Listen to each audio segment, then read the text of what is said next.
प्रिय भक्तगण, आज हम आपको एक कथा का श्रवण करा रही हूँ जो सुनने मात्र से आपके जीवन में सुख, संपत्ति और धन की वर्षा होगी।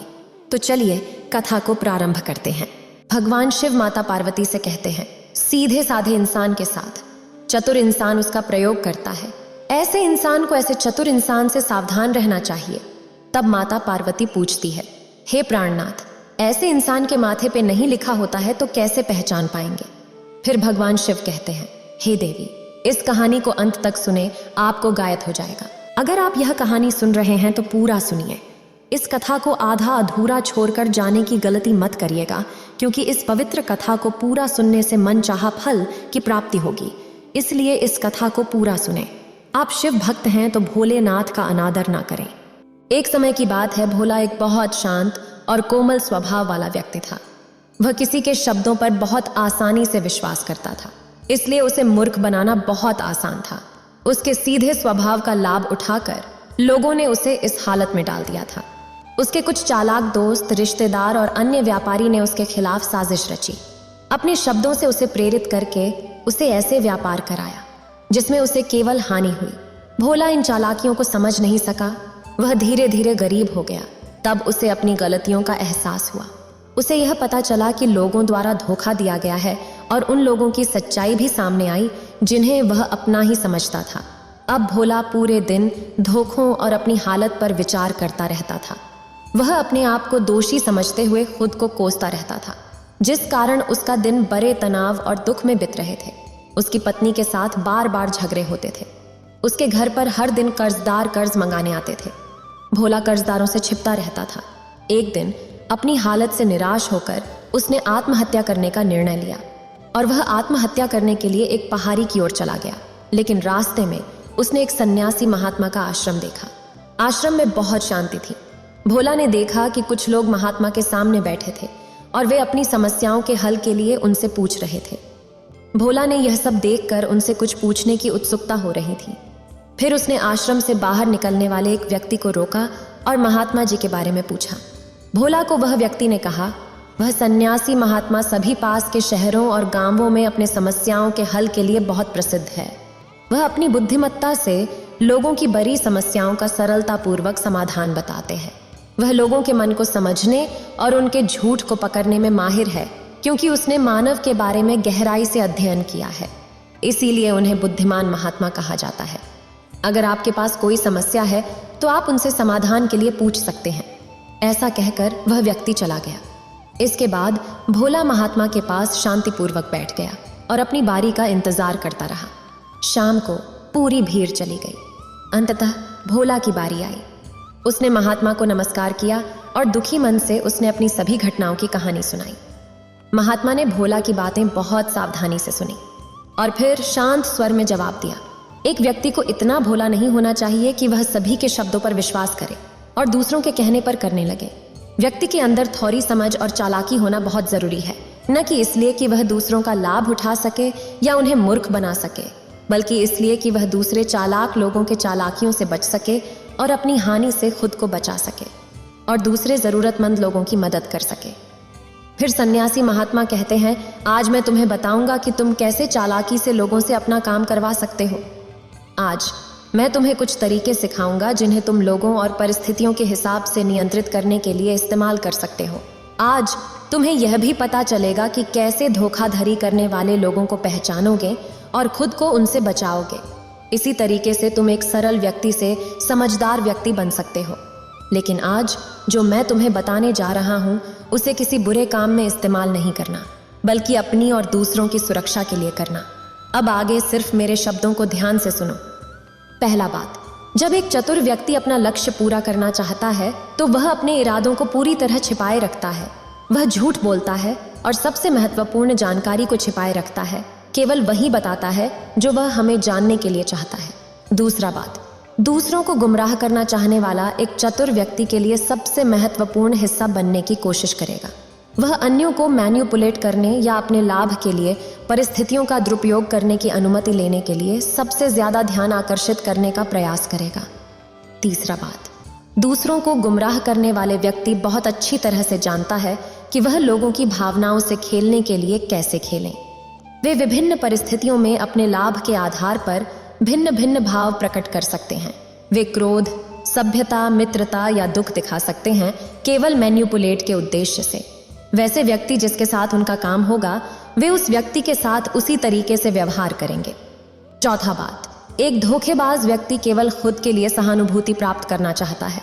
वह चाहेगा कि सभी उन्हें सबसे दुर्भाग्यशाली माने, आपकी अपनी समस्याओं की महत्ता को अनदेखा करते हुए।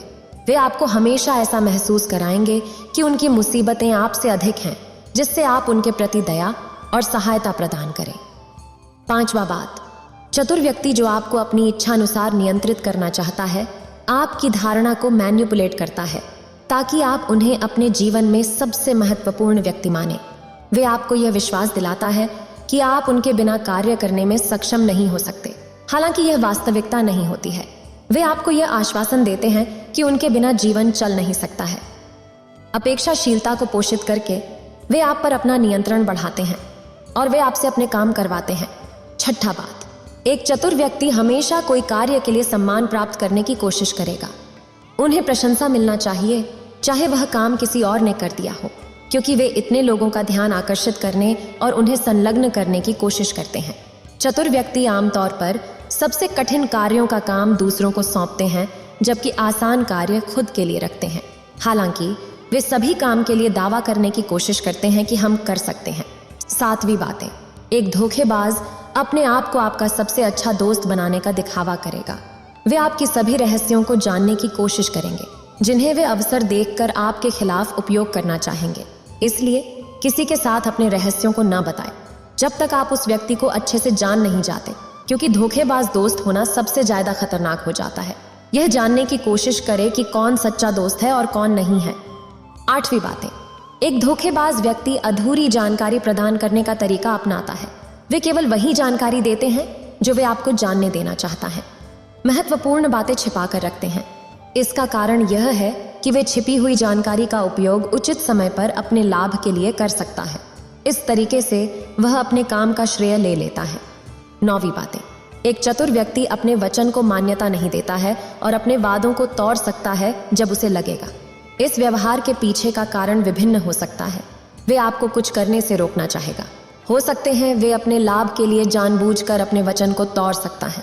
10वीं बातें, धोखेबाज व्यक्ति बेखबर और मासूम बनने का नाटक करते हैं, यहाँ तक कि जब उनके पास किसी विशेष घटना या स्थिति के बारे में गायन होता है। वे चाहते हैं कि आपके मुंह से सब कुछ सीधे सुने, क्योंकि इससे उन्हें जानकारी इकट्ठा करने और भविष्य में आपके खिलाफ इस्तेमाल करने का अवसर मिलता है। इस तरीके से वे बातचीत को माने बदल सकता है और यदि आवश्यक पड़े तो दूसरों पर आरोप लगा सकता है। दूसरों के साथ व्यवहार करते समय इस तरह के व्यवहारों से सतर्क और सत्यनिष्ठ रहना जरूरी है। वह मुझसे बात करेंगे और वह मासूम बने रहते हैं ताकि वे अपनी जिम्मेदारी से बच सकें। अधिक काम का बोझ उनसे से दूर रहे। वे इसे जानबूझकर करते हैं ताकि कोई उन्हें ध्यान न दे और वे महत्वपूर्ण कामों से बच सकें। 11वीं बातें, उंगली उठाना या दूसरों को दोषी ठहराना। चतुर व्यक्ति हमेशा कोशिश करेगा कि वह खुद को कठिन काम और महत्वपूर्ण जिम्मेदारियों से मुक्त रखते हैं। वे इस काम को उचित नहीं समझते हैं और दिखा करके दूसरों पर उंगली उठाते हैं। वास्तविकता में उन्हें यह पता होता है। ऐसे हालात में भी वे दूसरों पर दोष गढ़ने का आरोप लगाते हैं। 12वीं बातें, झूठी प्रशंसा करना। धोखेबाज व्यक्ति हमेशा गलत तरीके से तारीफ करते हैं। वे सिर्फ वह कहते हैं जो दूसरा व्यक्ति सुनना चाहता है ताकि वे उन्हें मैनिपुलेट कर सकें, जब तक कि वे अपना लक्ष्य प्राप्त न कर लें। इसके बाद वे उसी व्यक्ति की खामियों और कमियों को दूसरों के सामने उजागर करते हैं। 13वीं और अंतिम बातें, आपके फैसलों को नीचा दिखाने की कोशिश करेगा। शुरुआत में एक चालाक और चतुर व्यक्ति आपके सबसे अच्छे दोस्त और आपके हितों के समर्थक बनने की कोशिश करेगा। एक बार जब वह जान जाएगा कि आप उन पर अंधविश्वास करते हैं, फिर वह आपके फैसलों को मैनिपुलेट करने की कोशिश करेंगे। वे आपको यह मनवाएंगे कि वे आपके लिए ये फैसले आपके हित में हैं, जबकि वास्तविकता में वे केवल अपने हित में लाभ उठाने के लिए करता है। वास्तविक में उस व्यक्ति को जानो जिससे तुम बात कर रहे हो, वही है कि तुम उसके कहे गए बातों को फिर से सुनो। उसकी कहानी के ढंग से तुम जान जाओगे कि वह झूठा बोल रहा है या नहीं। जब तुम उसे फिर से सुनते हो तो उस पर ध्यान दो, क्या उसने दोनों बार एक ही कहानी सुनाई थी या नहीं। अगर तुम किसी ऐसे व्यक्ति को जानते हो जो दूसरों को झूठ बोलता है, तो कभी भी उस पर भरोसा न करो, क्योंकि जो दूसरों को झूठ बोलता है वह निश्चित रूप से तुमसे भी झूठ बोलेगा। इसके अलावा तुम्हें ऐसे लोगों से सतर्क रहना चाहिए जो दावा करते हैं कि उनके पास पहले बहुत सारा पैसा था जो अब डूब गया है। वह झूठ बोल रहा है। हो सकता है कि शायद उसके पास कभी बहुत पैसा था, लेकिन अब वह दिवालिया हो गया है। इसलिए बुद्धिमान व्यक्ति को कभी भी पैसे पर कष्ट नहीं होता है। व्यक्ति जो खुद पैसे को संभालने में कमजोर होता है, उससे सलाह लेना बुद्धिमता नहीं होती है। तुम्हें उन लोगों के साथ भी सतर्क रहना चाहिए जो व्यक्ति महत्वपूर्ण चीजों का ध्यान रखने के लिए पर्याप्त क्षमता नहीं रखता है।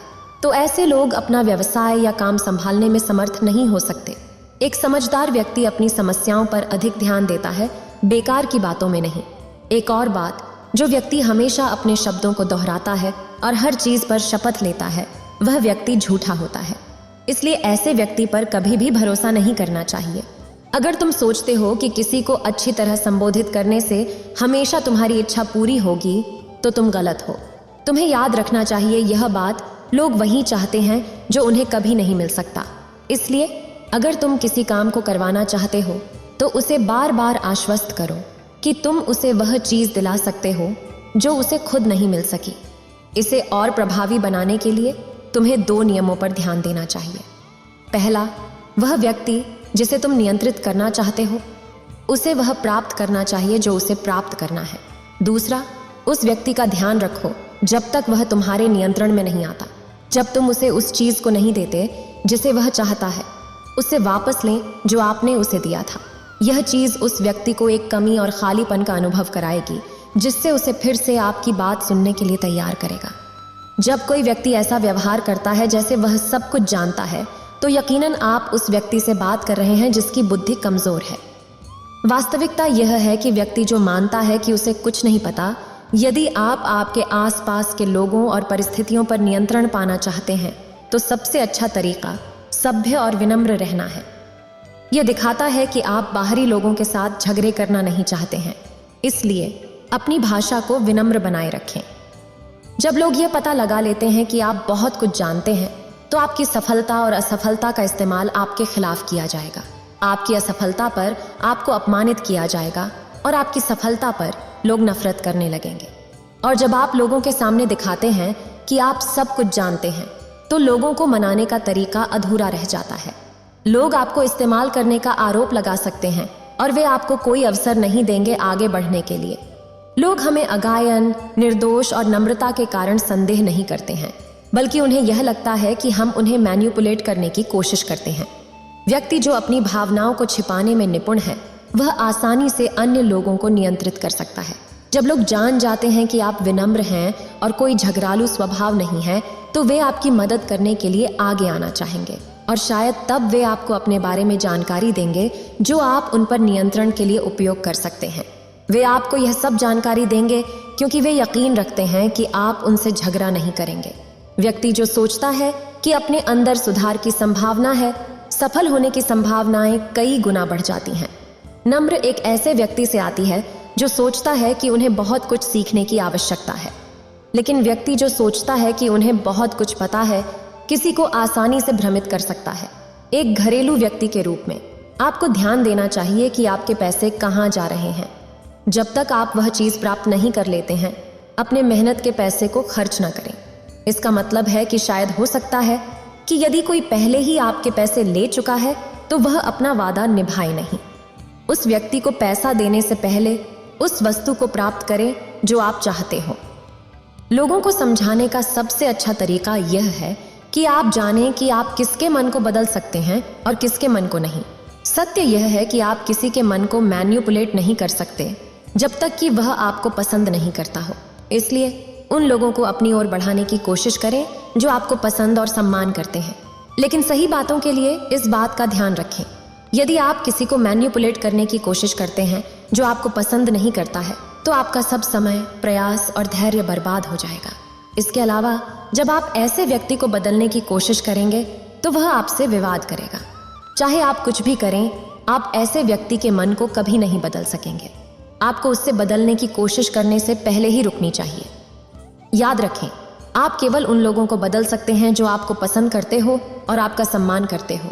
इसलिए यदि आप किसी को बदलना चाहते हैं, तो सबसे पहले उनके साथ एक अच्छा संबंध स्थापित करें और उनके दोस्त बने। ये कहकर महात्मा ने कुछ समय के लिए शांत हो गए। फिर कहते हैं, अब मैं आपको ऐसी कुछ बातें बताऊंगा जिन्हें चतुर और धोखेबाज लोग दूसरों को ठगने और दुरुपयोग करने के लिए उपयोग करते हैं। हमारे जीवन में जहां हम रहते हैं वहां तुम्हें कुछ चालाक लोग मिलेंगे जो भोले लोगों का उपयोग अपने जीवन के लिए करते हैं। अब इन लोगों को कैसे पहचानें? जो लोग अधिक बातें करते हैं, तुम्हें इन्हें ध्यान से सुनना चाहिए, क्योंकि ये लोग भरोसे की कमी को पूरा करने के लिए बहुत सारे शब्द इस्तेमाल करते हैं। तुम्हें इन्हें ध्यान से सुनना चाहिए, क्योंकि वे तुम्हें अपने झूठ के द्वारा बेवकूफ बनाने की कोशिश कर रहे हैं। वे लोग जो बार बार एक ही चीज के बारे में बात करते हैं, वे झूठे हो सकते हैं। फिर सन्यासी कहते हैं, ये तरीके जिन्हें आप लोग उपयोग करके चतुर व्यक्तियों के द्वारा धोखा नहीं खाने का प्रयास कर सकते हैं। भोला को जो जवाब चाहिए था वह सभी प्राप्त कर लिया। महात्मा को मूल्यवान जानकारी के लिए धन्यवाद किया और अपने घर लौट गया। इतना उपदेश देकर भगवान शिव इस कहानी को समाप्त करते हैं। इस वीडियो को बोलते समय कोई त्रुटि हो तो मैं क्षमा चाहती हूँ। उम्मीद है आप सभी को यह वीडियो अच्छी लगी होगी। अगर आप शिव के सच्चे भक्त हैं तो चैनल को सब्सक्राइब और वीडियो को लाइक करके कमेंट में हर हर महादेव लिख दीजिए।